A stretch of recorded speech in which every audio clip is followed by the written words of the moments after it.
और क्रोध से भी बचो। ये गुस्सा भी बहुत नुकसान करती है। कितने लोगों ने गुस्सा में अपनी ज़िंदगी का टाइम पास किया है। किसी से नाराज़ हो गए, काम नहीं करते हैं, मन लगाकर मेहनत नहीं करते हैं, छिप कर बैठे रहते हैं, इधर उधर टाइम पास करते हैं। याद रखना, इस दुनिया में जो भी तुम अच्छा करोगे उसका फल तुमको अच्छा मिलेगा। तो मैंने आपको बताया था कि 5 चीज़ों से भाग्य बनता है। अभी बता देता हूँ, खुलासा कर देता हूँ, सीधे बैठ जाओ आप। तो 5 चीज़ें मनुष्य के भाग्य का निर्माण करती है। नंबर 1, आपका स्वभाव। आपका स्वभाव यदि सुंदर है, स्वभाव में सहनशीलता है, नम्रता है, गुण है, तो आपका भाग्य चमकेगा। स्वभाव मिलनसार है तो भाग्य चमकेगा। स्वभाव का डायरेक्ट प्रभाव भाग्य के ऊपर पड़ता है। स्वभाव आपका क्रोधी है, गुस्सैल है, स्वभाव आपका आलसी है, निकम्मा है, मक्कार है, आपका भाग्य बिगड़ेगा। इसलिए अपने स्वभाव को सुंदर बनाओ। मधुर स्वभाव, आकर्षक स्वभाव, प्रसन्न चित्त स्वभाव। भगवान राम का स्वभाव था मुस्कुराने का, खुश रहते थे। और भगवान कृष्ण का स्वभाव था हंसने का, वो हंसमुख थे। और कबीर का स्वभाव था प्रसन्न रहने का। और आजकल आदमी का स्वभाव कैसा है? टेंशन में रहने का। आदमी बैठा हो तो ऐसा लगता कोई भूत प्रेत बैठा है। उसका मुंह गौर से देखो, 20 साल की उम्र के बाद मुंह बिगड़ता ही जा रहा, बिगड़ता ही जा रहा, बिगड़ता ही जा रहा।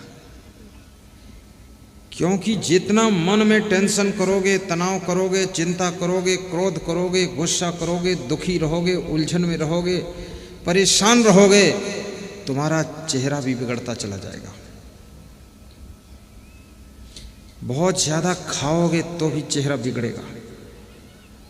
अधिक खाने से चेहरा बदसूरत होता है। अधिक खाने से बुद्धि कमज़ोर हो जाती है। अधिक खाने से हर समय आलस्य आता है। अधिक खाने से चेहरे पर उदासी रहती है। अधिक खाने से स्मरण शक्ति खत्म हो जाती है। अधिक खाने से जहाँ बैठो वहाँ नींद आती है। अधिक खाने से सुस्ती रहती है। अधिक खाने से 20 बीमारियां फालतू में आती है अधिक खाने से। और 100 में 98 लोग अधिक खाते हैं। जितनी ज़रूरत नहीं उतना खाते हैं। जो लड़की ससुराल पहुंच गई, 1 साल बाद लौट कर आ जाए तो उसका वजन तौल लो 20 किलो बढ़ जाएगा। मायके में थी, दौड़ती थी, मेहनत करती थी, छलांग लगा देती थी। अब ससुराल में तो मुख्यमंत्री बनकर बैठी है। और कितनी स्त्रियों के पति ऐसे हैं कि उन्होंने नौकरानी लगा दिया है अपने पत्नी को खुश करने के लिए। नौकरानी, घर में नौकरानी। अब पत्नी के पास कोई काम ही नहीं है तो क्या करती है? बस बच्चों को दूध पिला देती है। और नौकरानी लगी है तो सब काम कर रही, झाड़ू, बहरू, पोछा, बर्तन मांजना, धोना, कपड़े धोना, भोजन खा लेती है, बाल ठीक कर लेती है, और फिर दिन में सोती है, फिर रात में सोती है, फिर सुबह रोती है।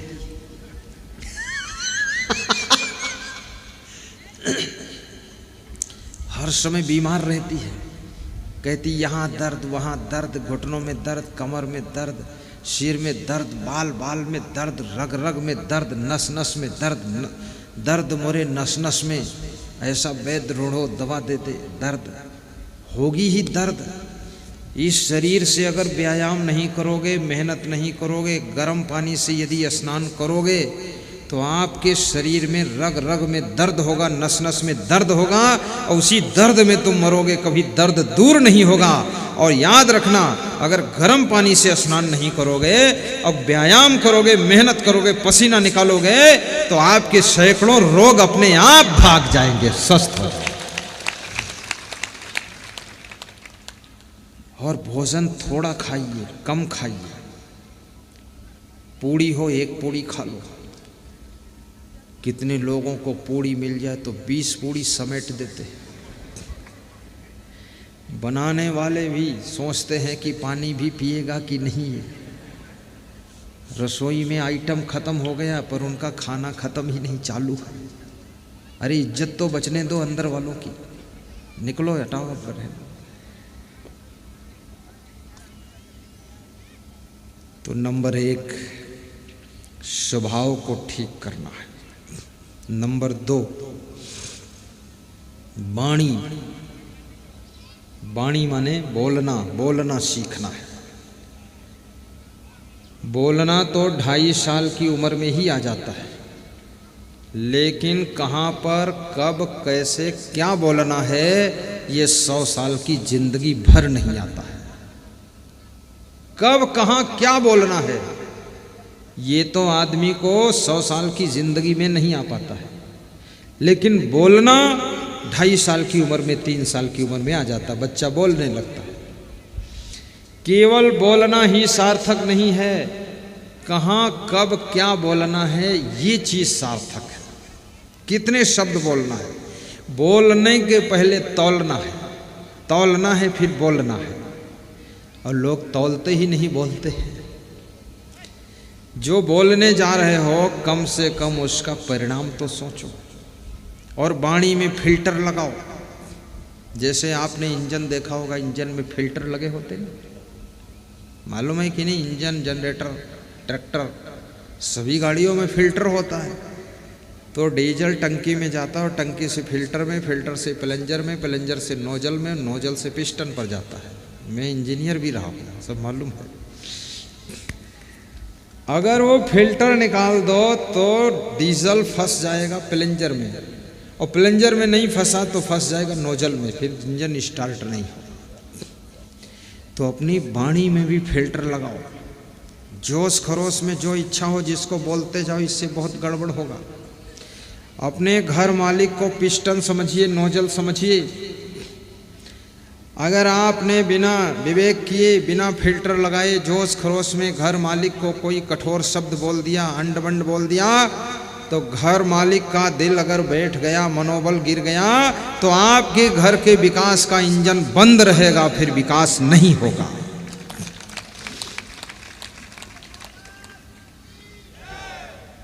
इसलिए उसके विकास के लिए फिल्टर में जैसे तेल छान कर आगे भेजा जाता है, ऐसे अपनी वाणी को छान लीजिए। जोश में मत बोलिए। केवल मेहनत करने से विकास नहीं होगा। बुद्धिमान व्यक्ति जब तक आपकी टीम के अंदर नहीं होगा तब तक आप आगे नहीं बढ़ सकते। बुद्धिमान की जरूरत है, और बुद्धिमान को पचाना बुद्धुओं को बहुत कठिन होता है। जितना बुद्धू होगा वो बुद्धिमान से भी ईर्ष्या करेगा, द्वेष करेगा। आप बुद्धिमान आदमी को अगर आश्रम में तुम्हारे जो बुद्धिमान व्यक्ति है उसके मनोबल को बढ़ाने के लिए फिल्टर लगाकर वाणी तुमने बोला है तो आश्रम का विकास होगा। घर में जो बुद्धिमान है उसको अगर आपने ऊपर उठाने के लिए, उसके मनोबल को बढ़ाने के लिए अपने फिल्टर लगाकर बात कर रहे हो, उसकी प्रशंसा कर रहे हो, तो वह व्यक्ति आपके घर के विकास के दरवाजे खोल देगा। इसलिए हेड आदमी जो है उस आदमी को चोटदार शब्द नहीं बोलना चाहिए। वाणी संभल कर बोलना आ जाए तो आपका भाग्य उदय हो जाएगा, आपकी किस्मत उदय हो जाएगी।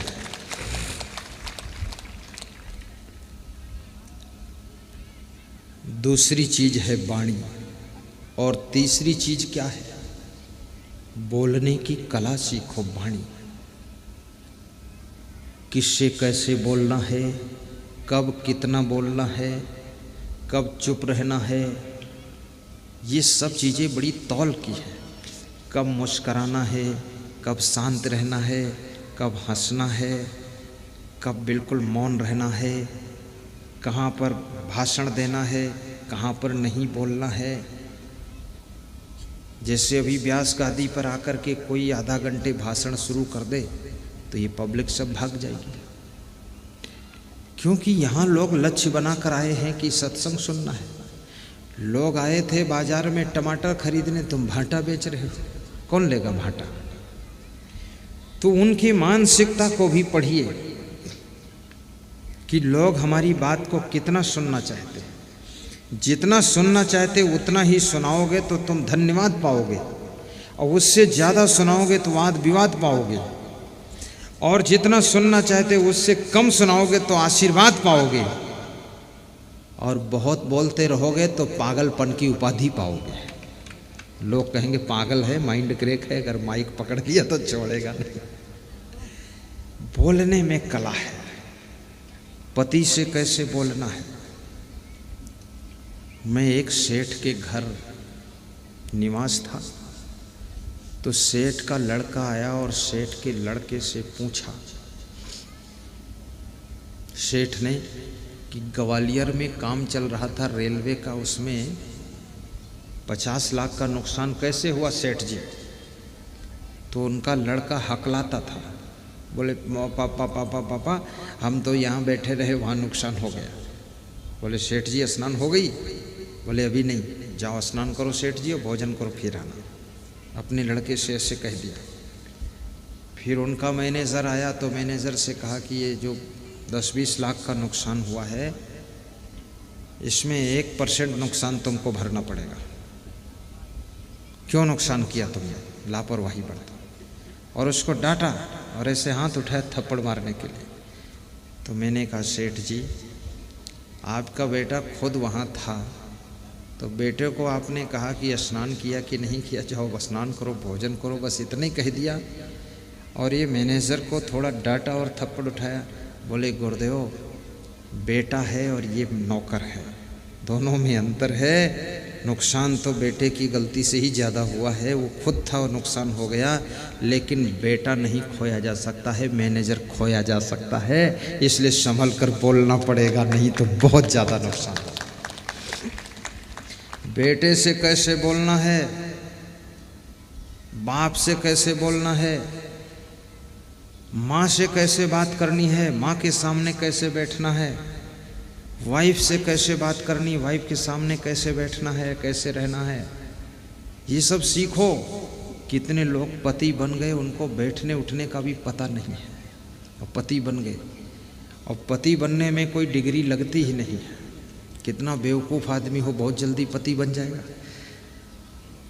पति पत्नी गृहस्थों की कोई ट्रेनिंग सेंटर है ही नहीं, बिना ट्रेनिंग के सब गृहस्थ बन जाते, इसीलिए तो इसमें उलझन ज़्यादा है। ट्रेनिंग लो पहले कि पति का धर्म क्या है, पति का कर्तव्य क्या है, पति को कैसे होना चाहिए, पत्नी को कैसे होना चाहिए, पत्नी का धर्म व्यवहार क्या है, पति के प्रति उसका कर्तव्य क्या है। ये सारी चीज़ें सीख करके जब गृहस्थी में प्रवेश करोगे, तब आपको गृहस्थी इतनी उलझन नहीं बनेगी जितनी उलझन लोगों ने बना रखा है। पति की मर्यादा भी रखो, पत्नी का आदर भी रखो, अपने सीमा में रहो, मर्यादा में रहो, पत्नी का भी महत्व समझो। अकेले पति से गृहस्थी नहीं चलती है, साथ में पत्नी का भी सहयोग होता है। दोनों मिलजुल करके रहो, दोनों एक ही गीत गाओ, अलग अलग गाना मत गाओ। पत्नी कहती है साड़ी लाओ, पति कहता गाड़ी लाओ, बेटा कहता लाड़ी लाओ, और सासू बोल रही पानी लाओ। अब क्या लाओ? थोड़ा सलाह कर लो क्या करना है घर में। तो जिन्होंने अपने बोलने का ढंग सुधारा, उनका भाग्य खुलता है। तीसरी चीज भाग्य को बदलने वाली, गौर से समझना, तीसरी चीज है आपका चरित्र। चरित्र यदि आपका अच्छा है तो आप किसी फील्ड में हो आगे बढ़ो। बेदाग चरित्र होना चाहिए, आपके चरित्र के ऊपर दाग न लगने पाए, संभाल कर रखो। क्योंकि याद रखना, धन खो जाएगा फिर मिल जाएगा, पद खो जाएगा पुनः मिल जाएगा, जमीन खो जाएगी फिर खरीद ली जाएगी, गाड़ी चोरी जाएगी शोरूम से नई आ जाएगी, लेकिन आपका चरित्र खो जाएगा तो वो कहीं दुकान पर फिर नहीं मिलने वाला है। इसलिए चरित्र को संभाल कर रखो। और जो चरित्रवान हैं उनके चित्र का सम्मान कीजिए। आपके घर में चरित्रवान के चित्र लगना चाहिए। आजकल लोगों के घरों में चरित्रहीन लोगों के चित्र लगे हैं, हीरो हीरोइन के चित्र हैं, जो पूरा चरित्र का कोई ठिकाना ही नहीं। वीरों के चित्र लगाओ, हीरो के नहीं, वीरों। महारानी लक्ष्मीबाई का चित्र लगाओ, महाराणा प्रताप का चित्र लगाओ, देशभक्तों का चित्र अपने घर में लगाइए, चंद्रशेखर आज़ाद का चित्र लगाइए, भगत सिंह का लगाइए, बटुकेश्वर दत्त का लगाइए। और चित्र लगाना है तो महान संतों का चित्र लगाइए, अपने माँ बाप का चित्र लगाइए, अपने पति का लगाइए, अपनी पत्नी का लगाइए। ये दूसरे का चित्र, जिनका चरित्र खो चुका है, उनके चित्र का दर्शन करने से तुम्हारे चरित्र पर बुरा असर पड़ता है। और चरित्रवान के चित्र को देख करके आपका चरित्र भी मजबूत बनता है। इसलिए चरित्रवान का चित्र लगाकर उसकी पूजा करना चाहिए।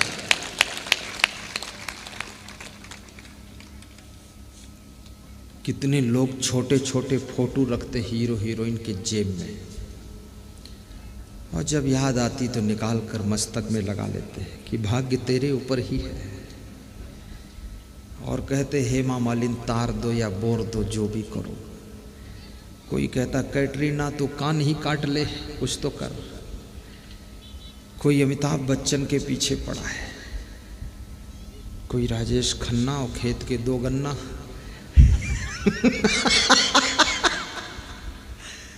क्या लफड़ा लोग बना रखे हैं। और ये तो हीरो हीरोइन, इनकी एक्टिंग है, ये तो पैसा कमाने का इनका धंधा है। बस इधर हाथ फेंकते उधर हाथ फेंकते, कमर हिलाते टांग हिलाते, और है क्या इसमें? कुछ भी नहीं है, कुछ भी नहीं है। ये कोई साथ देने वाले नहीं है। जिंदगी आपको अपनी ताकत से जीना पड़ेगा और आपको अपने भाग्य को ही भोगना पड़ेगा। इसलिए इनके चक्कर में पड़ करके अपने चरित्र को बर्बाद मत कीजिए। आप चरित्रवान बनिए। आपके पास में न जाने कितने हीरो हीरोइन नतमस्तक करने आ जाएंगे, और वो भी शांति आपसे लेने के लिए आएंगे। बहुत से हीरो हीरोइन भी प्रवचन सुनते हैं, मेरे पास फोन भी आता है उनका, गुरुदेव मैं भी आपका प्रवचन सुनता हूँ। मैंने कहा तो आपकी एक्टिंग तो पूरी दुनिया देखती है और तुम मेरा प्रवचन सुनते हो? तो बोले दुनिया बेवकूफ़ है। तो हमने कहा तुम? बोले हम होशियार आदमी इसलिए प्रवचन सुनते हैं। उनको भी शांति चाहिए। सत्संग शांति देता है, प्रवचन शांति देता है, कथा व्यथा को दूर करती है, बाकी कोई तुम्हारी तकलीफ को दूर करने वाला नहीं है। तो तीसरी चीज है तुम्हारा चरित्र। चरित्र उत्तम होना चाहिए, चरित्र ईमानदारी का भी हो। और चौथी चीज देखना, बहुत अच्छी बात बताने, ये जितनी चीज़ें इनमें कोई पैसा खर्च नहीं होगा, फ्री में कंप्लीट होती है और इनसे सब कुछ मिलता। फिर पैसा भी मिलेगा, पद भी मिलेगा, सम्मान भी मिलेगा, आदर भी मिलेगा, सत्कार भी मिलेगा, नमस्कार भी मिलेगा, सब कुछ मिलेगा, दौलत भी मिलेगी, वैभव मिलेगा, सब चीज़ होगी आपके पास में, अधिकार होगा, पावर होगा। चौथी चीज़ है आपका कर्म। जो तुम सुबह से लेकर के शाम तक कर्म करते हो, वो कर्म सीधे जाकर के भाग्य बनता है। इसलिए अपने कर्मों पर भी ध्यान दीजिए कि हम कर्म क्या करते हैं। कुछ लोग तो समाज में ऐसे लोग हैं जो कर्म ही नहीं करते, निकम्मा टाइप के हैं, कुछ काम नहीं करते, तो उनका भाग्य भी रुक गया है। और कुछ लोग दुष्कर्म कर रहे हैं। सत्कर्म करोगे तो सौभाग्य का सूरज चमकेगा। सत्कर्म, सत्कर्म क्या है? परोपकार का कर्म कीजिए, सहयोग का कर्म कीजिए, अपने बिजनेस में मेहनत भी कीजिए, खेती बाड़ी में मेहनत कीजिए, राजनीति में मेहनत कीजिए। परिश्रम, परिश्रम में शर्म मत करो, परिश्रम करो। और याद रखना, काम के घंटे बढ़ाओ, आराम के घंटे घटाओ। कितने लोग तो काम के घंटे घटाते जा रहे हैं, आराम के घंटे बढ़ाते जा रहे हैं। काम करना ही नहीं चाहते, लेकिन लखनऊ की बर्फी खाना चाहते हैं। काम धेला भर नहीं, बर्फी लखनऊ की चाहिए। मेहनत करना नहीं चाहते हैं और भाग्य उदय करना चाहते हैं। कुछ काम करो, कुछ काम करो, जग में रहकर कुछ नाम करो, आलसी मत बनो। नर हो न निराश करो मन को, कुछ काम करो, कुछ काम करो, कुछ काम करो, कुछ काम करो। नर हो न निराश करो मन को, नर हो न निराश करो मन को। कुछ काम करो, कुछ काम करो, जग में रह कर कुछ नाम करो, जग में रह कर कुछ नाम करो। कर्म कौन कर सकता है? जिसके अंदर सम्मान की प्यास नहीं है, अपमान का घाव नहीं है और अभिमान का स्थान नहीं है, वो निरंतर कर्म कर सकता है। जो सम्मान के लिए कर्म करता है, अगर सम्मान नहीं मिला तो कर्म बंद कर देता है। थोड़ा सा अपमान हो गया, किसी ने ध्यान नहीं दिया, कर्म करना छोड़ दिया। न मान चाहिए, न सम्मान चाहिए, न अपमान का दुख है, न अभिमान का स्थान है। कर्म करना मेरा धर्म है। ऐसा जिसका भाव है, वो अपने कर्मों को कभी रोकता नहीं है। किसी स्त्री को उसका पति डांट रहा था, कुछ समझा रहा था। सुबह सुबह का समय था, तो स्त्री उठकर चली गई और किचन में जाकर के 5 मिनट के बाद चाय बना कर ले आई और अपने पति को दिया। तो पति ने कहा, मैं तेरे को समझा रही थी, तू क्यों चली गई? तो पत्नी बोली कि आपके चाय पीने का वक्त आ गया था, इतने टाइम आप चाय पीते हो, तो मैंने सोचा मैं अपना कर्तव्य पालन कर दूं, उसके बाद आप समझाओ जो समझाना है। तो पति हंसने लगा, बोला, यही गुण तेरा ऐसा है जो मेरे क्रोध की आग को बुझा देता है और प्रेम की गंगा को बहा देता है। कितनी स्त्रियां अगर पति एक बार को समझा दे तो 7 दिन चाय नहीं बनाएगी। फिर वे इतना उलझ जाएंगी कि रसोई नहीं तैयार करेगी, भोजन भी नहीं पकेगा। और कितनी स्त्रियों को अगर पति कुछ कह दे तो गठरी बांध कर मायके चली जाएगी। बस छुट्टी हर हर गंगे, जा रही नर्मदा देवी। अरे सहन शक्ति भी रखो, गम खाने की क्षमता भी रखो। तुमको यदि तुम्हारा पति डांट रहा है, यदि पत्नी तुमको समझा रही है, पत्नी डांट रही है, पिताजी डांट रहे, माँ डांट रही, सासू डांट रही है, तुम्हारा गुरु डांट रहा, गुरु भाई डांट रहा, तुम्हारा भाई डांट रहा, समझा रहा है, कोई तुमको समझाता है तो वो तुमको बहुत अच्छा बनाना चाहता है इसलिए समझाता है। और जो तुमको डांटता है वो अपने से भी तुमको महान बनाना चाहता है इसलिए डांटता है। नहीं तो डांटने की फुर्सत किसके पास है? कौन किसको डांटेगा? डांटने वालों को धन्यवाद दीजिए कि आपने हमको ज्यादा ध्यान दिया। और जिन्होंने ज्यादा डांट खाई है वही ज्यादा ऊंचे उठे हैं, और जो डांट किसी की नहीं लगी है बेहद खराब हो गए।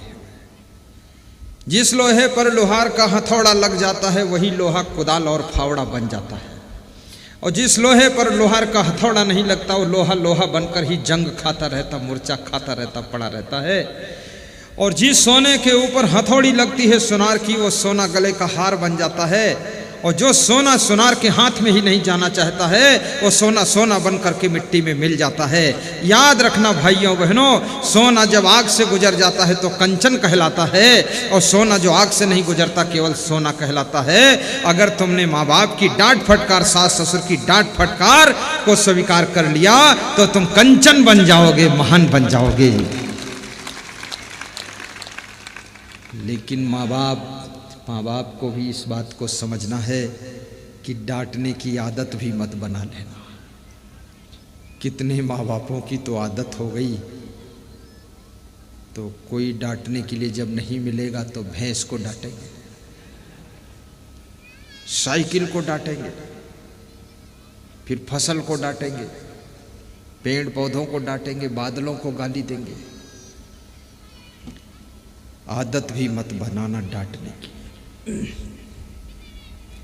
सुनार अनावश्यक हथौड़ी नहीं चलाता है सोना के ऊपर। लोहार बिना जरूरत के हथौड़ा नहीं मारता लोहा के ऊपर। इसलिए याद रखना, बहुत जरूरत हो तो अपनी डांट का हथौड़ा मारना, और जरूरत ना हो तो अपना हथौड़ा बस रखा रहना चाहिए, उसको चला मत देना, अन्यथा बना हुआ हार बेकार हो जाएगा अगर फिर भी चोट मारती आपने। और ये भी पहचान लेना कि आप जिनको चला रहे हो उसमें कई मॉडल के लोग होते हैं। कुछ तो ऐसे कलारासी घोड़े होते हैं जो चाबुक दिखाना पड़ता है और मारना नहीं, अपने आप सही चाल में चलते हैं। और कुछ जो है गधे होते हैं तो उनके पीठ पे डंडा मारे बिना सही नहीं चलेंगे। कुछ भैंसा बुद्धि के हैं, चाबुक लगेगा तो उठेंगे। और कुछ गाय रूप है सीधे साधे, उनको कुछ मत कहना, ऐसे भी कमजोर है बेचारे, क्षमा कर देना। और कुछ ऐसे हैं जो मूढ़ बुद्धि के हैं, उनको भी बहुत डांटना बेकार है। अब वो ज़्यादा अच्छे नहीं हो सकते। तुम सोचो उनको ठोक ठाक के हम कुछ कलाकार बना दें, कुछ भी नहीं बना सकते। वो जैसे हैं वैसे पड़े रहने दो, जिंदगी जी लेने दो, अन्यथा जहर खाकर मर जाएंगे, खाम बर्बाद हो जाएंगे। जीने दो। तो किसको डांटना है, कब डांटना है, कितना डांटना है, किसको नहीं डांटना है, किसको नहीं बोलना है, किससे बात नहीं करनी है, इस बात का भी तालमेल बिठाइए और आंकड़ा भिड़ाइए। और उसके बाद कहते हैं ढोल बजाने के लिए आदमी को ताड़ना चाहिए। ताड़ना मतलब, ताड़ने का मतलब है अनुमान लगा लेना, समझ लेना। ताड़ने का अर्थ ये होता है कि ढोल कमजोर है कि मजबूत है। अगर ढोल में तुमने जोर से हाथ मार दिया ढोल फूट जाएगी, इसलिए ढोल को ताड़ लो, कितनी जोर से थपाक मारनी है, तभी ढोल से संगीत पैदा होगा, नहीं तो ढोल तो पोल हो जाएगी। ऐसे सारी दुनिया के लोग ढोल है, इसको ताड़ लो, कितनी चोट किस पे लगानी है, तब उसके द्वारा विकास का काम कर सकते हैं आप। पांचवी चीज मनुष्य के भाग्य को कौन उदय करता है, पांचवी चीज और बता देता हूं। एक और चीज है, चुपके से बता देता हूं। चार बातें तो बता दी आपको। एक तो स्वभाव, दूसरा चरित्र, तीसरी वाणी, चौथा कर्म, और पांचवा एक चीज और है। वो क्या है? वो क्या है? वो पांचवी चीज है, आपको जो प्रकृति ने दिया है, फ्री में दिया है, पैसा नहीं लिया है, जो भी शक्ति दिया है, युक्ति दिया है, बुद्धि दिया है, जवानी दिया है, वो सब ताकत का सदुपयोग करना और पूरा पूरा यूज करना, उसको व्यर्थ न खोना, अनर्थ में न खर्च करना, उसको सही अर्थ में खर्च करना। इससे तुम्हारा भाग्य हीरा जैसा चमकेगा। जैसे आपको जवानी मिली, आपको वाणी मिली, आपको बुद्धि मिली, बुद्धि की शक्ति, जवानी की शक्ति, वाणी की शक्ति, ये सब आपको मिला है। इस शक्ति का सदुपयोग करना, सदुपयोग पूरा पूरा प्रयोग करना, निचोड़ के प्रयोग कर लेना। जो अपनी जवानी का सही उपयोग करता है वो राम बन जाता है, जो जवानी का दुरुपयोग करता है वो रावण बन जाता है। जो जवानी का सही प्रयोग करता है वो मीराबाई और शिवरी माता कहलाती है, सीता जी कहलाती है। और जो सही सदुपयोग नहीं करता है, दुरुपयोग करता है जवानी का, वही शूर्पणखा कहलाता है, वही शूर्पणखा कहलाती है।